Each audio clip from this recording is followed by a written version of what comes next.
the education system included or excluded women? We'll begin with you. I grew up in the 70s and the 80s, so by the time I was at Arts and Sciences, I did not feel a lot of discrimination being a woman. I just was in an environment where races and cultures and ethnic backgrounds was all inclusive. Once I left those walls, most of the discrimination I experienced was because I was black, not because I was a woman. However, I do realize the historical background and the issues facing women, especially in the STEM fields. And just to be really personal, I was very good at math and science. But I didn't see myself in that field, and I feel if I had maybe a mentor and saw what the world of engineering looked like outside of the cubicles at TVA, no offense to TVA, that I could have seen myself in there. I'm thinking as you asked that question, if it's because women aren't represented a lot in those fields. And just the world of engineering has changed so much. I feel like I could be a social engineer now if I put another title on it. I'd be a social engineer. But just in terms of being a woman, I've had to fight so much in my life. Being poor, I've had to fight so much being black, that being a woman almost was tertiary. To some of the issues that I've had to face. I recognize that they exist, but despite of those challenges, you push forward.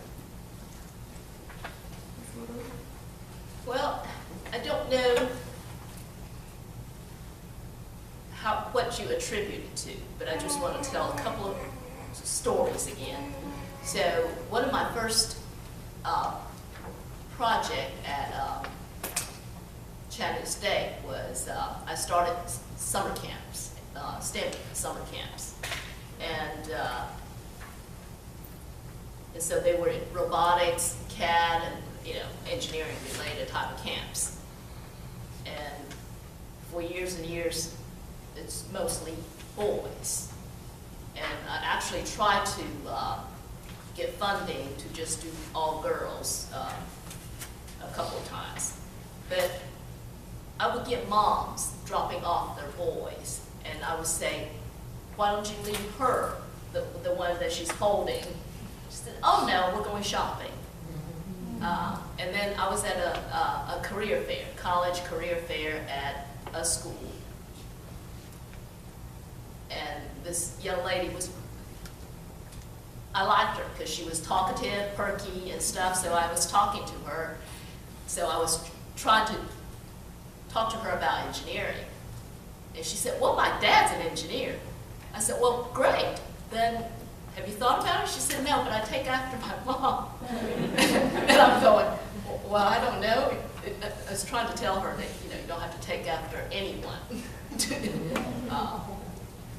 And as Reese said, as last year, we were doing recruitment for one of the companies. We were doing recruitment for Locker Apprentice. And the family was there, and the mom actually said, well, the ratio of girls in your classrooms are very low. And we apologized and said, yes, it is low. We're trying to change that, but it is low. And so the son was considering the program, but I noticed that there's also a girl in the family group. So I talked to her and asked her, and the mom said, no, she's gonna do something. She says that she's gonna do something else. And so these dialogues make me think, so whose mind do we need to change? And how did that happen?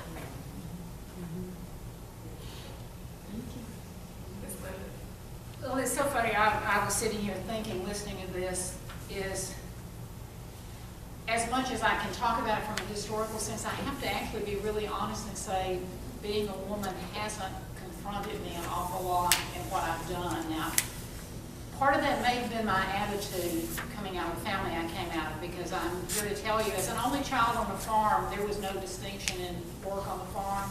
You know, I was castrating cattle just like the neighbors were castrating cattle, just like Raz was castrating cattle at a small age. I mean, you do what has to be done. Didn't cut down on the dating ratio also. Castration kit. What I did notice coming through is I never felt as though I was denied an opportunity as a woman, but I have noticed and still notice not a lot of women principals, if they are more often elementary than high school. I don't know that Hamilton County's ever had a female superintendent. I don't know if very many Tennessee counties have ever had a female superintendent. Limited number of board members. I think that women know education so well, and my frustration is they are often not included in at the table where the decisions about policy will be made. And that's one of the things I do make a shout out to the mayor. He is attempting to change a lot of that. But I do think that that's a frustration, so that you end up having to go other rounds. But as an individual, I can't complain. I've been really, really blessed. Thank you for that. I too, as an educator, I haven't experienced that. As Stacy said at CSAS, we just had that culture where, you know, it wasn't allowed. And then even as an adult, I've been blessed. I haven't had many situations where I've been, you know, where being a woman held me back from doing things. But as Linda said, it is happening. So we have to figure out a way to keep having these conversations and keep striving towards change so that women can be seen as strong leaders as well.